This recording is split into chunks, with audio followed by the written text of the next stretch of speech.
सबको जय यीशु की Sunday password to the word इस शीर्षक के अंतर्गत प्रति इतवार की पूजन पद्धति में भाग लेते हुए ईश्वर का वचन सुनने के लिए, समझने के लिए, उन वचनों के अनुसार जीवन बिताने की शक्ति सामर्थ्य मांगने के लिए मैं आप सभी लोगों का हार्दिक स्वागत करता हूं। और आज के दिन में हम सभी पवित्र त्रित्व का पर्व मनाते हैं।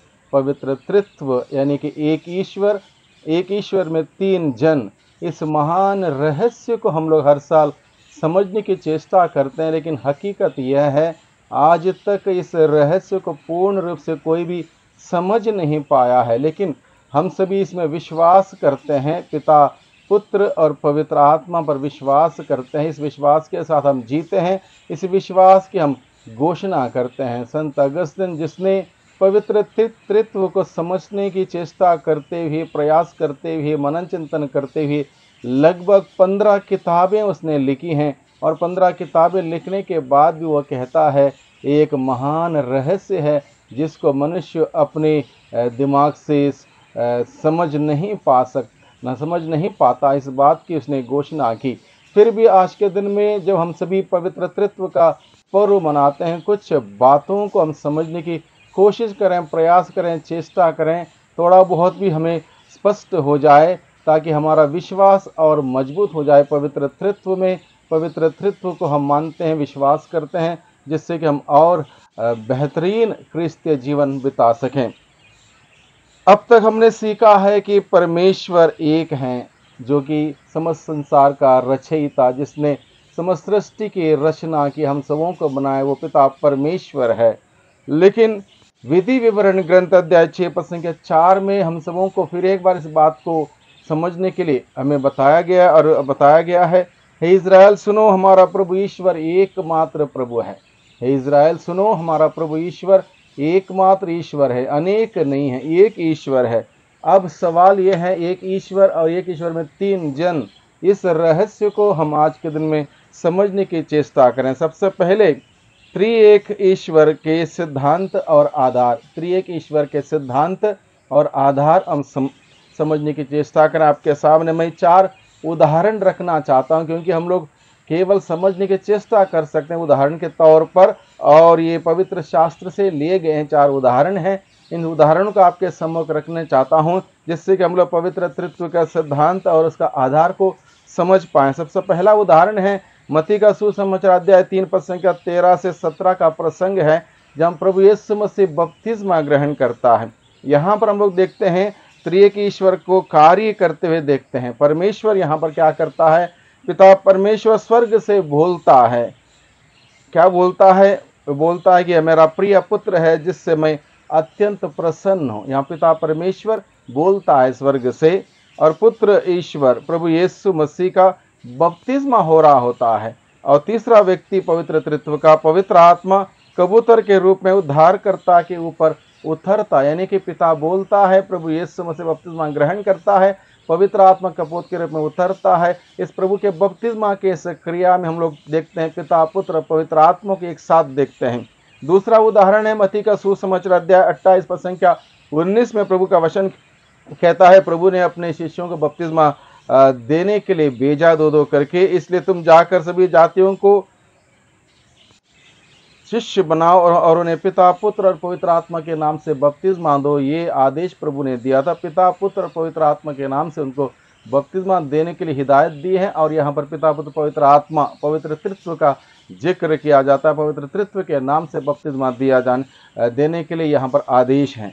तीसरा उदाहरण है कुरिन्थियों का दूसरा पत्र अध्याय 13 पद संख्या 14 में प्रभु का वचन कहता है, आशीर्वाद के रूप में प्रभु यीशु मसीह का अनुग्रह और परमेश्वर का प्रेम और पवित्र आत्मा की सहभागिता, सहचर्य तुम सबों के साथ रहे। यानी कि आशीर्वाद में भी पिता, पुत्र और पवित्र आत्मा यहाँ पर शामिल है।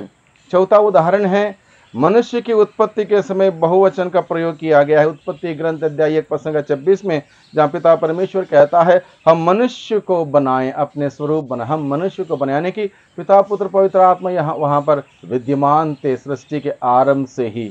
इस प्रकार से हम लोग देखते हैं पवित्र त्रित्व का सिद्धांत और आधार बाइबल में से हमें प्राप्त होता है। दूसरी बात हमें आज के दिन में समझने के लिए दी गई है, पवित्र त्रित्व के सिद्धांत के उदाहरण पवित्र तृत्व के सिद्धांत के उदाहरण इस प्रकार से दिए गए हैं। जैसे सबसे पहले हम देखते हैं पानी। पानी को 3 रूप में पाया जाता है, तरल पदार्थ, बर्फ और भाप। इन तीनों रूप में हम पाए जाते हैं। तीनों H2O है। H2O होने के बावजूद अलग अलग रूप में है, यानी कि एक भाप में है, तरल पदार्थ में है और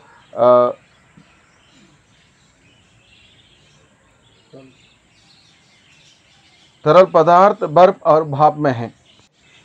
दूसरा उदाहरण है प्रकाश। प्रकाश में लाल गर्मी के किरणें हैं जो हमें दिखाई देती हैं, जो पिता को चित्रित करते हैं।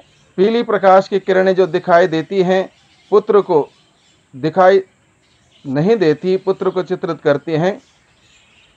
नीली रासायनिक किरणें जिनके प्रभाव से हमें उनका पता चलता है, पवित्र आत्मा को चित्रित करते हैं। इस प्रकार से किरणों के द्वारा भी, ईश्वर प्रकाश के किरणों के द्वारा भी उस पवित्र तृत्व को हम समझ सकते हैं।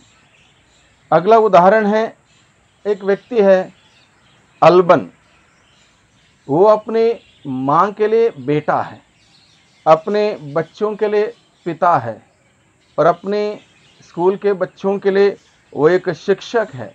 यानी कि व्यक्ति एक है, वो उसकी भूमिका अलग अलग है। माँ के लिए बेटे के भूमिका निभाता है, बच्चों के सामने पिता का भूमिका निभाता है और विद्यार्थियों के सामने एक शिक्षक की भूमिका निभाता है। एक व्यक्ति अल्बन नामक, उसका 3 अलग अलग प्रकार के कार्यकलाप हैं। उसी प्रकार से पवित्र तृत्व, एक ईश्वर है, एक ईश्वर में 3 लोग हैं, तीनों का कार्य अलग है। पिता ने सृजन किया, पुत्र ने हम सबों को मुक्ति दी और पवित्र आत्मा हम सबों को पवित्रता में आगे बढ़ने के लिए सिखाता है। इस प्रकार से हम देखते हैं पवित्र तृत्व के कार्य अलग अलग प्रकार से हम समझ सकते हैं। तो आज के दिन में हम सभी पवित्र तृत्व के पर्व मनाने के संदर्भ में एक छोटी सी घटना हम सभी सुने और समझें इस प्रकार से कि किस प्रकार से ये पवित्र तृत्व का रहस्य हम सबों के लिए समझने के लिए कठिन है, जिस बात को स्वयं संत अगस्तिन ने इस बात को बयान किया है। एक बार संत अगस्तिन पवित्र तृत्व के बारे में मनन चिंतन करते हुए समुद्र के किनारे टहल रहे थे। उसने देखा कि छोटे बालक को जो छोटा सा गड्ढा खोद के समुद्र का पानी लाके उस गड्ढे में भर रहा था। संत अगस्तिन ने पूछा, बेटे क्या कर रहे हो? उसने बताया, तुरंत उत्तर देते हुए कहा, मैं समुद्र के सारे पानी के छोटे गड्ढे में भरने की कोशिश कर रहा हूँ। संत अगस्तिन ने कहा, ये संभव ही नहीं है, इतना बड़ा समुद्र है, उसका पानी तुम छोटे गड्ढे में समा सकते हो? नहीं समा सकते हो। उस वक्त उस छोटे बच्चे ने संत अगस्तिन से कहा, आप भी तो वही कार्य कर रहे हो। इतना महान ईश्वर, एक ईश्वर, उसके 3 व्यक्तित्व जिसको आप समझने की चेष्टा कर रहे हो, वो भी आप समझ नहीं पाओगे। इस प्रकार से उस छोटे बच्चे के द्वारा संत अगस्तिन को ये संदेश मिला और इस प्रकार संत अगस्तिन ने आगे ये संदेश को समझाया कि हम लोग पूर्ण रूप से उस ईश्वर को नहीं समझ पाएंगे, क्योंकि ईश्वर का कोई रंग रूप आकार नहीं होता, किसी भी जगह में सीमित नहीं है। प्रभु सब जगह पर है, सर्वव्यापी है, सर्वसंपन्न है। उसको हम लोग सीमित लोग समय और काल के अंतर्गत में बंधे हुए लोग समझ नहीं सकते, लेकिन हम सभी विश्वास करते हैं उस पिता पर, उस पुत्र पर, उस पवित्र आत्मा।